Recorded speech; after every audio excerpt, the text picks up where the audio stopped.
Entire wars can be averted with one well-placed kill, and the course of entire battles changed. So let's talk about the single best sniper in 40k, the Vindicare Assassin.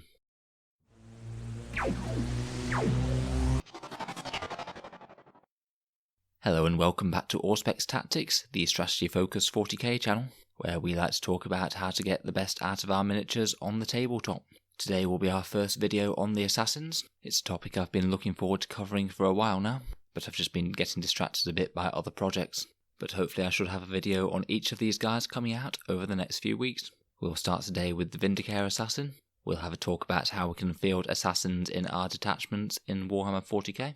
Have a look at his datasheet, talk about the stratagems that they can use, and how I would run one or more on the battlefield. In the background, the Vindicares are the ranged killers of the Officio Assassinorum, staking out and waiting patiently in the perfect firing position, often for weeks at a time, to deploy their deadly Extus rifle to end the lives of their prey at long range. They have been known to halt rebellions by ending the lives of treacherous planetary governors, plunge an orc world into infighting by the death of a war boss, or fight alongside other Imperial armies on the battlefield, aiming to eliminate the enemy army's command structure with a few well-placed kills.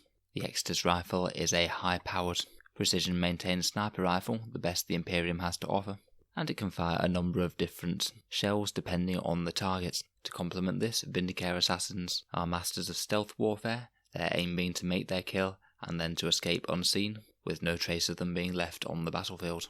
So let's see how these guys perform on the tabletop. So firstly, we'll just briefly go over how we can include assassins in our detachments for Imperial armies. Provided your warlord has the Imperium keyword, you can field assassins in your army. I think they FAQs that you can't do this if you have a fallen warlord who has both Imperium and Chaos keywords, which was a bit of a silly loophole. There are two ways that you can field assassins in your army. The first is in a Vanguard detachment, and they can be fielded in a Vanguard detachment even if they contain no HQ choices, which of course the assassins don't. You don't get any command benefits for this detachment, unless it contains exactly one Vindicare, one Eversaw, one Calexus and one Calidus, so the fluffy execution force type pattern. To be honest, to my mind it's probably better just to take which assassins you want and not worry too much about gaining that extra one command point. But if you do want to run a full execution force, it'll certainly give you the tools to handle a whole bunch of threats. The other way that you can bring as an assassin into the Imperium army is through the Operative Requisition Sanctioned Stratagem. This stratagem has been FAQ'd to need 2 command points to field the assassin, and of course in match play you need to leave reinforcement points aside for this assassin as well, which is now 95 points because the assassins cost 95 points as of Chapter Approved 2019. This will allow you to add one and only one assassin to your army, but it has the very significant advantage that you can use this stratagem after you've seen your opponent's army, so you can choose the correct assassin for the job, which is a really massive advantage. Sometimes you're going to get more value out of your Vindicare, sometimes you might want a Calexus against a psychic heavy foe, or an Eversaw to clear through some hordes.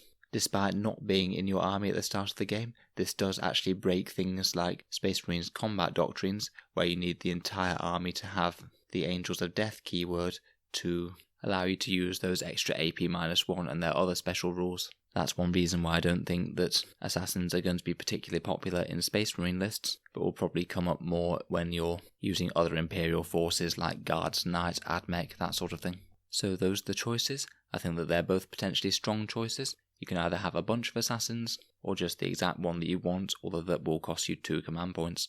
So let's look at the Vindicare's datasheet himself now. The Vindicare Assassin is an elite choice for the Officio Assassinorum. His current rules are found in the White Dwarf that came out in March 2019, and as of Chapter Approved 2019 he will set you back 95 points. For that investment you get the fairly standard Assassin stat line, Movement 7, Weapon Skill and Ballistic Skill 2 up, Strength and Toughness 4, 5 wounds, 5 attacks, Leadership 9 and a 6 up save. Though of course he does have lightning fast reflexes for a 4 up invul save. He is armed with an Extus pistol, an Extus rifle and blind grenades. The Extus rifle is what he'll normally be firing. It's 72-inch range, heavy 1, strength 5, AP-3, damage D3. Invulnerable saves can't be taken against this weapon, and it always wounds infantry units on a 2 up. so in general that should do some fairly reliable damage to any infantry or character that you pointed at. This really isn't the whole story though, because he has a whole host of special rules that improve his shooting and damage output. Firstly, he has dead shot, so he can target characters even if they aren't the closest model, and if he makes a non-modified wound roll of a 6, then the damage is changed to d6 rather than d3. He has faultless aim. If he remains stationary in his previous movement phase, he always hits on a 2-up when firing with a ranged weapon, regardless of other modifiers, though hit rolls of 6 are still only required in Overwatch. This means he's particularly good for anything that has negative to hit modifiers, such as Alatok Eldar characters, or Raven Guard characters for Space Marines. He'll still be hitting on a 2-up. Next we have Spy Mask, which means his ranged attacks ignore cover. And finally he has Headshot, which comes into effect if a model is damaged by the Vindicare's attack, but not slain by the attack. On a 3-up, the model takes a mortal wound. If that mortal wound is successful, then it takes another one on a 4-up, and then a 5-up, and then a 6. So in theory, he has the potential to do up to 4 mortal wounds more, though of course that would be very unlikely. This means that if he does get a successful wound through, the Vindicare will do anywhere between 1 and 7 wounds to the target, with the average being 3.1 after that damage cascade is put into effect, or an average of 4.6 if he happened to roll a 6 for the wound roll. This means that he does have a very real chance of one-shotting any 3 or 4 wound characters, particularly if he's wounding on 2s if they're infantry. Obviously this guy's prime targets are going to be infantry characters. Hitting and wounding on 2s mean that he'll at least cause them to have a save 70% of the time, so it won't be every turn, but it will be the majority of turns. He's going to be less effective against bike characters, where he'll only be wounding on 4s, and less effective on things like vehicles, but they might be a reasonable choice of targets if there are literally no characters to shoot at. I know I've had bad experiences with 3 Vindicare assassins causing something like 20 wounds to my Imperial Knights over the course of a game, so when they roll well, they can roll very well indeed. So that's the Exeter's rifle. He also has an Exeter's pistol, which has exactly the same rules: invulnerable saves can't be taken, and wounds infantry on 2s, except it's a pistol with 12-inch range and strength 4. This means that this is probably going to be the preferred choice if you have any infantry models that are coming close, as it means that he can move and still fire this on his 2-up ballistic skill, which he can't on the Exeter's rifle. And if he does get surrounded in close combat, don't forget to fire this off each turn, because it's a very, very powerful pistol weapon indeed. His blind grenades are a little bit more situational. These are a grenade D6, so if you fire them, you'll have to forego shooting with the Exeter's rifle, which I think isn't going to be the optimal choice the most of the time. But if someone is hit by this 12-inch range grenade D6 weapon, then they'll be -1 to hit for the rest of the turn. Personally, I wouldn't really be using that very often, as basically the reason that you're bringing this guy is for that massive gun he has. He does have a few more special rules. We've already talked about the execution force rules that detail how you'll field him in Imperial armies. He also has Independent Operative, which means he can never have a Warlord trait, and you can choose to either set him up on the battlefield or place him in reserve to come in later. If he does come in from reserve, then it'll be turn 2 or turn 3 typically, and he has to set up 9 inches from the enemy army. I'd say that if he has characters that he really wants to hit, but your opponent is craftily hiding them out of line of sight, then starting in reserve might not be the worst idea ever. It could mean that you could set up somewhere with an advantageous line of sight later in the game. But for me, this guy is the sort of one that you want to just sit right at the back of your deployment zone and just have him plinking off shots all game long. So I wouldn't typically use the reserve rules for him. If he is spending a turn without shooting, then it's not the best, and he'll also be -1 to hit on the turn that he comes in. Finally, as if the special rules weren't enough, he's also got a stealth suit to keep him safe. You subtract 1 from hit rolls from attacks made by ranged weapons against him, and if he's on a terrain feature, then you subtract 2 from attacks made by ranged weapons against him.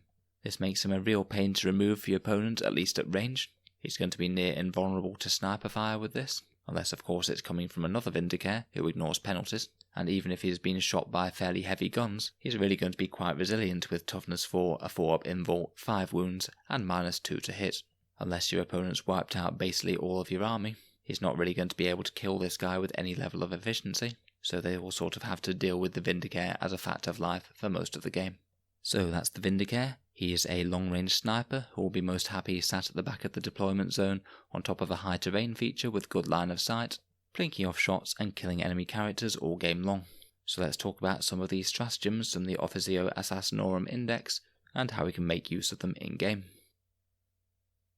Now you can use these stratagems whether or not you've brought him in with the Officio Requisition Sanctioned or as part of an Execution Force Vanguard detachment, and there are certainly a few that are useful for the Vindicare. Firstly, as with all assassins, you get priority threats neutralized, so when you kill a character with an Officio Assassinorum unit, you'll be wanting to use this one every time. It costs 1 command point, and you gain 2 command points from using the stratagem, so basically when your Vindicare blams a character, you get 1 command point back, and if it happens to be the enemy warlord, you get 2 command points back. I believe that these stratagems are on top of the normal command points that you can farm back each turn. With the Tactical Restraint special rule, I believe that stratagems are not subject to that same limit, so you can get command points back this way, and also with something like the Guard Warlord trait, Grand Strategist to get your own command points back. So potentially quite a handy bit of command point farming there. You might be able to earn back his investment for Officio Requisition by the end of the game if you're lucky. The next one is Double Kill. You use this one in the shooting phase. After a Vindicare assassin from your army shoots, the Vindicare is allowed to shoot an additional time, but it must be at a different target to the one that he first targeted. So this is potentially quite good value. 1 command point for an additional Vindicare shot. If your opponent has multiple characters that are quite easy to kill and providing really good synergy to their army, this really could be a stratagem that you could use multiple times throughout the game. It is a bit annoying that you can't use it to double shot at the same character, because of course if you miss that first shot and the first character survives, it would have been very nice to be able to double down and try and shoot him again. So I think that this one could often be worth the extra command points to give you a small chance of taking out another important character per turn, and hopefully remove some key buffs, synergies or fighty characters from your opponent's army. You'll basically have to weigh this one up against his damage output. Against, say, a Space Marine character that doesn't have an invul save, he'll have a 58% chance of them failing a save, and of course you get the random damage after that. So if that chance is good enough for you to justify spending the command point, then I'd certainly do it. As stratagems go, I think it's quite a good value one. The second stratagem that you have access to is the Turbo Penetrator round. You use this after an attack made by your Vindicare scores a hit on an enemy vehicle or monster. Instead of doing its normal damage, you'll instead do D3 mortal wounds and the attack sequence ends. For me this is an interesting option, but I'm not sure it's quite as strong as the other stratagem. The reason I have for this is that after you've hit with your Extus rifle, you will have a 1 in 3 chance of wounding that vehicle or monster anyway, and if that wound goes through then you have the potential to do quite a lot of damage, particularly as if you do wound it, half the time you're going to be rolling that 6 and having d6 damage on the thing. This means that in terms of average numbers over the course of a game, each Vindicare that fires at your typical 3-up save monster or vehicle will do 1.08 wounds to that monster or vehicle. So it's really up to you whether you think that 1 command point is worth getting you from that average 1.08 to that average of 2 mortal wounds. Typically, I'd say it almost certainly isn't in terms of a raw damage output perspective. What I think that this could be used for though is if, say, the Vindicare is the last model in your army to shoot and you've got a scary enemy vehicle or monster with 1 or 2 wounds left, it could be a good shout to use this stratagem to almost guarantee that you're going to get that damage through and end the threat. It will be a lot more reliable than trying to just let the Vindicare do it themselves, because the Vindicare basically has a low chance of causing really quite a high number of wounds on the targets, where you're swapping it out at the cost of 1 command point for having an almost guaranteed chance of doing 1 to 3 mortal wounds. So for me this is the only real situation that I'd use this stratagem, otherwise I'd save your command points for use elsewhere and just let your Vindicare snipe away normally, because frankly their damage output is already pretty good on its own. So trading it out for D3 mortal wounds on a vehicle isn't exactly the biggest upgrade, particularly if they have characters to be hunting, because even with this stratagem, they're going to be more valuable targeting characters than they will against vehicles. So how would I use this guy in game then?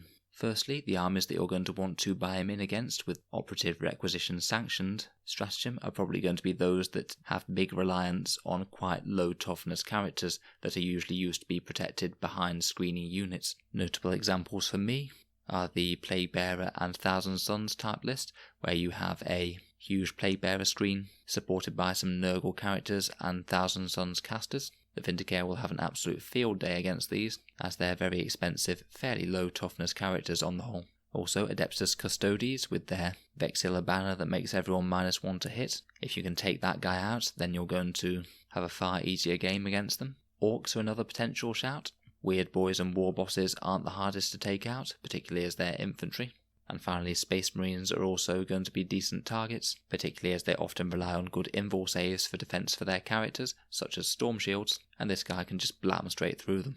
As I said before, I typically start him on the board and only put him in reserve. If you're desperate to get a different angle or want to have him come down to counter your opponents later in the game, if he's got good line of sight on characters and is likely to go on having that, then I typically deploy him in terrain, probably about as high up as you can get on the table, so he's got a good line of sight, and also it makes it harder for the opponent to charge him.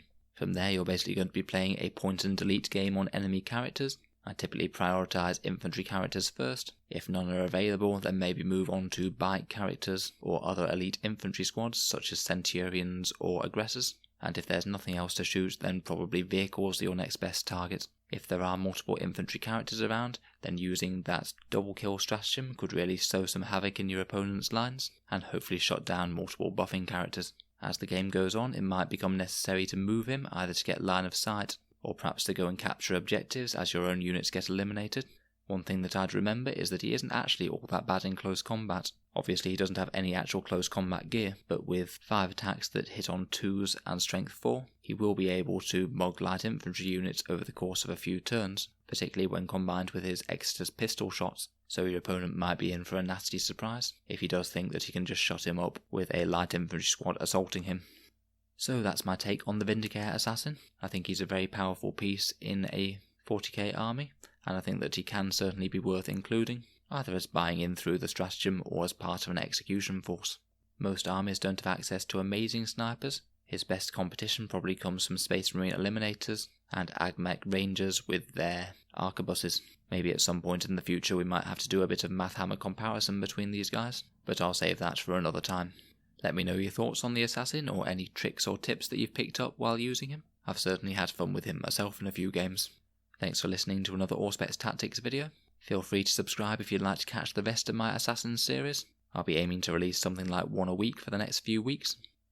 Feel free to support me on Patreon if you are enjoying my videos, as they do take a good long time to make, and I'd really like to make this channel something I do on a more full-time basis, rather than just as and when. Thanks again, and I'll hope to see you guys in the next episode.